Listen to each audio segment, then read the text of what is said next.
and here's a live recording of The Haunting.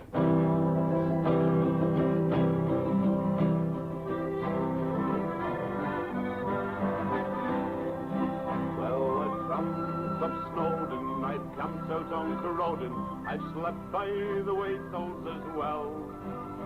I've sunbathed on Kinder, been burnt to a cinder. There's many more tales I can tell.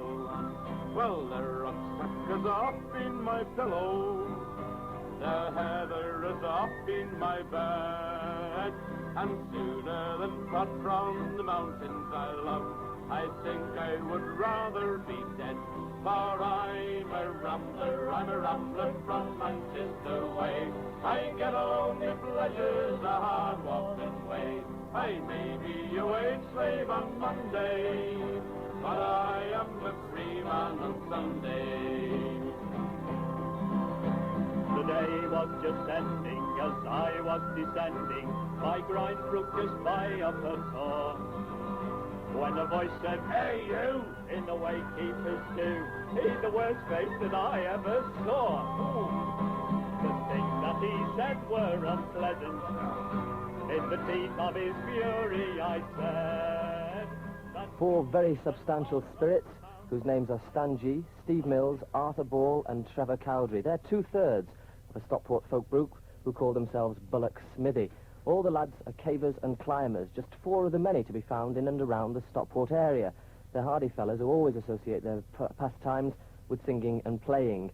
They've got a very large repertoire of songs, and reputation, I may say, and this is just one of them, performed in a North Stockport cave last night. It's called The Manchester Rambler. For I'm a rambler from Manchester way. I get only pleasure the hard walking way. I may be a wage slave on Monday, but I am a free man on Sunday. On Saturday, and sometimes very nice. Sorry about that. Stan sings it one way and I we're singing the other. Tell me, The Manchester Rambler, a very famous song, a very well-known song, and obviously you've been singing it more times than once. Who wrote it? Where did it come from? Well, there's a bit of a discrepancy about this. It's reputed to have been written by Ewan MacColl, and, you know, undoubtedly Ewan MacColl did arrange the song. But he wasn't from Manchester. No, he wasn't from Manchester. Well, he was from the area anyway. But there's a chap in Stockport who claims to have written at least 3 verses to the song, and you know, Ewan MacColl undoubtedly arranged the song and put it in its present form. Really, the Peak District to us is sort of a big park on our doorstep, and we can do literally any sort of sport we want to in the Peak District, you know, it's so close to us. What came first, do you think, Stan, in your case at least, the temperament to go up mountains and down caves, or being born in an area such as Stockport? Do you think that the area had a lot to do with the influences that you later took to inspire you to do these mad things, either above or below ground? Not so much the area, I think the environment of the times. You know, I was sort of youth during the times, the war years, and this was the thing that really brought me into Manchester, and we really just could not afford to do anything else. You know, it was many years before I went abroad to see some of the great mountains of the Alps and the Dolomites and so on. And Derbyshire was on the doorstep. It's a combination of both, really. Derbyshire was there.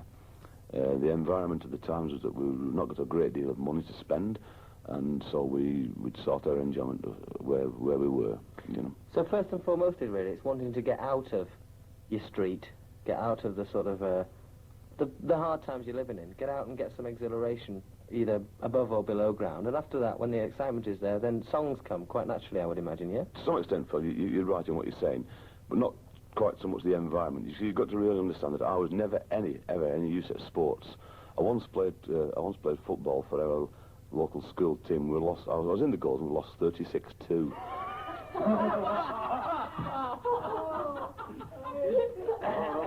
And needless to say, you didn't score the 2 goals either. No, that's not. So there we go, you see. So it's never any use at all. It's never any use at sports at all. And so, to me, walking was a thing. You know, at the age of 8, I was walking in the Black Mountains in South Wales. And from then onwards, that will stay, you know, that'll just be my life from then onwards.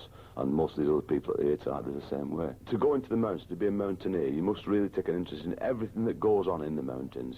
You must take an interest in the people, the music of the mountains, songs, you know, things like this, wildlife that exists in these areas. This is what mountaineering is all about.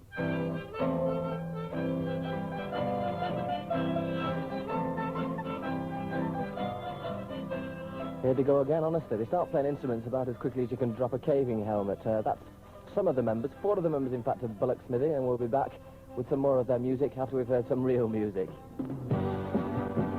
And you and the special message from the police motoring department about that rather heavy Ferranti transformer. It's travelling from Ferranti to the Pomona Docks. At the moment, it's on Wilbraham Road, between Princess Road and Barlowmore Road. That's Wilbraham Road here in Manchester, so avoid it if you can, OK? Your music's great. I'm talking to Stan G, Steve Mills, Arthur Ball and Trevor Cowdrey, who, as well as performing and playing a lot of songs and tunes, also spend a good deal of time either below ground or at quite a height above it. Let's hear from Arthur Ball as he plays his way out of a nice bit of Italian music.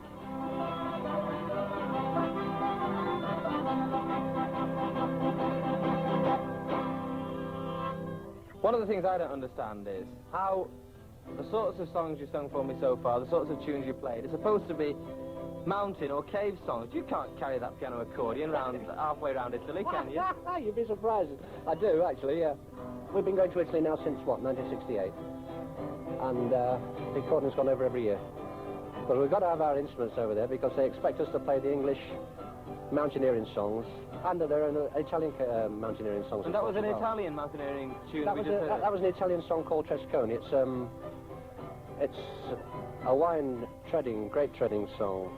Yeah, from the north of Italy, yeah.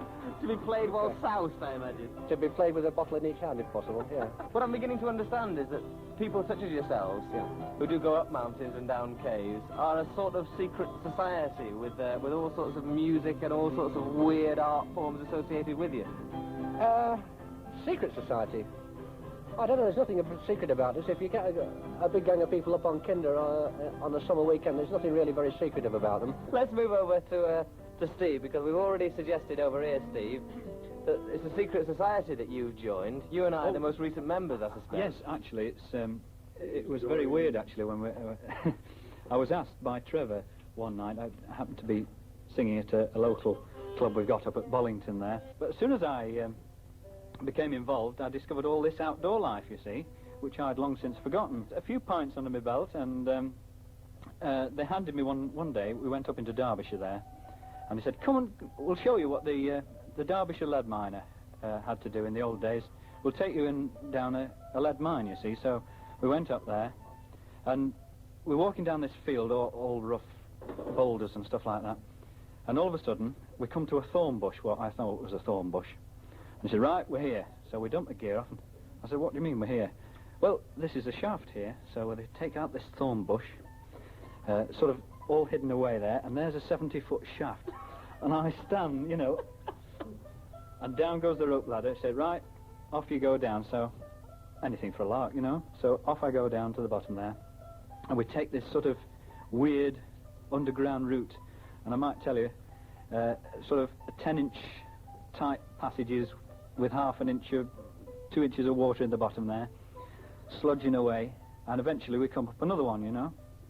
And that really feared me to death, about half an hour of grovelling, and I thought, well, what am I doing down here, you know? Was your initiation, was this, Steve? I think it must have been the initiation ceremony, yes. I've always lived near Alderley Edge as well, which is another feature.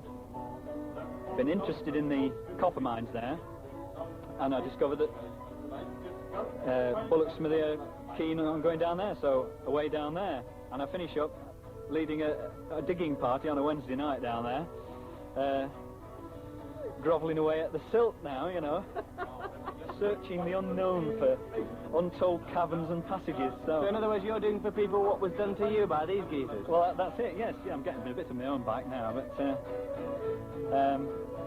it's a great atmosphere, and you feel as though you're really mates down there, you know. Well, you've got to depend on them a little bit, haven't you? You have, because when you first go down, you've no idea how to manoeuvre ropes or ladders or this, and you get all the advice, you know, that is necessary. Well, we'll go and give, I think we're going to give Stan G a bit of advice over here now, actually.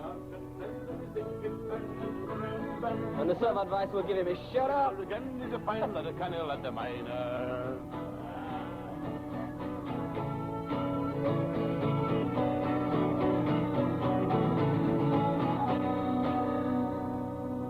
Thank you very much. I just want to interrupt you. It's our while pleasure. you're singing away. What was that, Stan? That was called The Fine Lad, The Canny Lad, The Miner. The Miner. Yeah, you were talking about mining, so I thought we'd give you a bit of a mining song. We were talking about mining, so You yes, were I indeed. suppose we were. A bit of a mining song. Bit of a mining caving song, that was. Tell me, how do you reckon that these songs evolve? The sorts of songs that you sing to keep yourselves, I suppose, a bit warm, to keep yourselves slightly more entertained as you go caving or mountaineering. How did they evolve? Through people such as yourselves?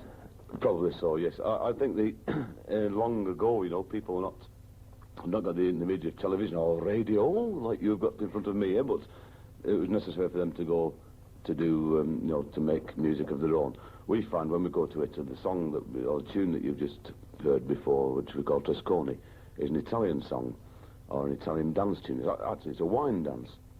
And we find that when we go to Italy, that even though we're an English group playing Italian music in Italy, we go down and bomb. You know, they really love these old tunes. It's like the same situation that we're finding over here, that people like to sort of go back to the music that's gone on before, and they're no different from the southern part of Italy to the northern part of Britain. They're exactly the same.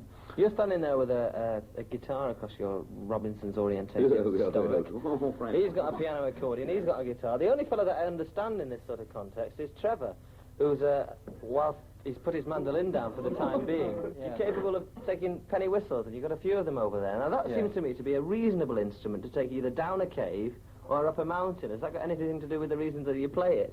No, it's fairly simple, that's why I play it, you know. Being a simple sort of a person, you know.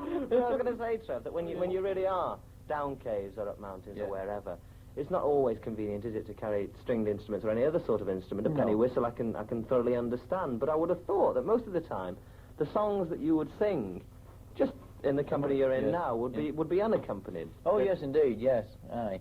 It's got, you know, lots of holes in the ground are so small you would never get a guitar down anyway, you know, but so we use our voices and sing and chat. But lots of these songs we sing when we come out and we gather afterwards for the refreshment, you'll understand. So it's sort of après cave. Correct, yes, indeed. Without the flash gowns to go with it. Yes. So listen, what I want to hear from you now is something unaccompanied. I want to see four voices, hear four voices, doing something that sounds halfway like reasonable. So come on. Can we give a great plug line, and we'll take you down one of our caves, and we'll let you hear a little bit of music down the cave. I thought I was in a cave, Stan. Well, oh yes, you are. I'm sorry. Oh, sorry. The red light's on it. Of course. Yes, you are. Of course, you are in a cave, Phil. Yes, yes. Is it not? I was told this was Stockport's deepest cave. It is deep. It is Stockport's deepest cave. But it's under your house. No, it's called the Bookadell Parsonage Street. Come on, I want an unaccompanied song. I really do now. It's a chorus song. You're going to have to join in the chorus. You realise this, don't you? Right. With a ring down, dilly dong, Kairomi, you'll catch on. With a ring dong, dilly down, Kairomi. With just accordion on it, I'm afraid. Well, all right, I'll allow the accordion. It's a squeeze box, so we could squeeze it in. Yeah? Hey. Do you pay him for lines like that, or does he give them to you free? He's a scriptwriter on my garden here. Three miners came from Worksworth town with the ring dong dilly dong Cairo me. Try the pubs all up and down with the ring dong dilly dong Cairo me. Hey fale fale falero, hey falero lero lee. Here comes John, ringing on his bell with the ring-dong, dilly-dong, Cairo-me. He came down from the Magpie mine with the ring-dong, dilly-dong, Cairo-me. To try good ale and drink the wine with the ring-dong, dilly-dong, Cairo-me. Hey, fale, fale, falero, hey, falero, lero-lee. Here comes John, ringing on his bell with a ring-dong-dilly-dong, Cairo me. They don't come till the break of day with a ring-dong-dilly-dong, Cairo me. Then it's back to the mine for to earn more pay with a ring-dong-dilly-dong, Cairo me. Hey, fale, falero, hey, falero, lero, lee. Here comes John, ringing on his bell with a ring-dong-dilly-dong, Cairo me. Here's a health to the miners all underground.